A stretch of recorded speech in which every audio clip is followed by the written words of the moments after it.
ഫിലിപ്പിയർക്ക് എഴുതിയ ലേഖനം 3-ാം അധ്യായം 17-ാം വാക്യം.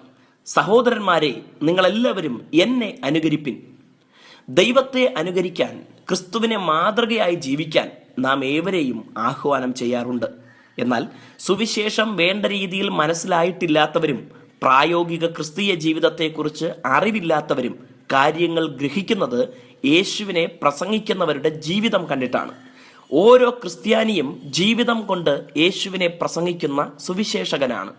സുവിശേഷത്തിൽ വിശ്വസിക്കുകയും അത് പഠിപ്പിക്കുകയും ചെയ്യുന്നവർ പൂർണ്ണമായും യേശുവിൻ്റെ ഉപദേശപ്രകാരം ജീവിക്കുന്നവരാണെന്ന് മറ്റുള്ളവർ ചിന്തിക്കുന്നു. അതിനാൽ തന്നെ നമ്മുടെ ജീവിതം അവർക്ക് അനുകരണീയമായി തീർന്നേ പറ്റൂ. ഞാൻ ജീവിക്കുന്നത് പോലെ നിങ്ങളും ജീവിക്കണം എന്ന് ധൈര്യത്തോടെ പറയാൻ നമുക്കാകണം. വിജയകരമായ പ്രായോഗിക ക്രിസ്തീയ ജീവിതം നയിക്കുന്നവരുടെ വാക്കുകളും മറ്റുള്ളവരിൽ പ്രവർത്തിക്കുന്നത് അതിശക്തമായിട്ടായിരിക്കും.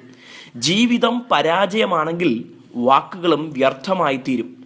നമ്മുടെ പെരുമാറ്റങ്ങൾ, സ്വഭാവ രീതികൾ, പ്രതികരണങ്ങൾ തുടങ്ങിയവയെല്ലാം ലോകം വീക്ഷിക്കുന്നുണ്ട്. അവർ വായിക്കുന്ന സുവിശേഷമാണ് നാം ഓരോരുത്തരും. ആകയാൽ ഒരിക്കലും ഒരു തെറ്റായ സന്ദേശം അവരിലേക്ക് നാം കൈമാറാതിരിക്കാൻ ശ്രദ്ധയുള്ളവരാകണം. ഓരോ നാളും നാം യേശുവിനെ അനുകരിക്കുന്നവരാകുമ്പോൾ മാത്രമാണ് മറ്റുള്ളവർക്ക് നാം അനുകരണീയരായി തീരുന്നത്. യേശുവിൻ്റെ ആത്മാവ് നമ്മിൽ വസിക്കുകയും ആത്മാവിനെ നാം അനുസരിച്ച് നടക്കുകയും ചെയ്യുമ്പോൾ ഒരു യഥാർത്ഥ ക്രിസ്തീയ ജീവിതത്തിൻ്റെ ഉടമകളായി നാം മാറും. അനേകർ നമ്മുടെ ജീവിതം അനുകരിക്കാൻ അത് കാരണമാവുകയും ചെയ്യും. God bless you.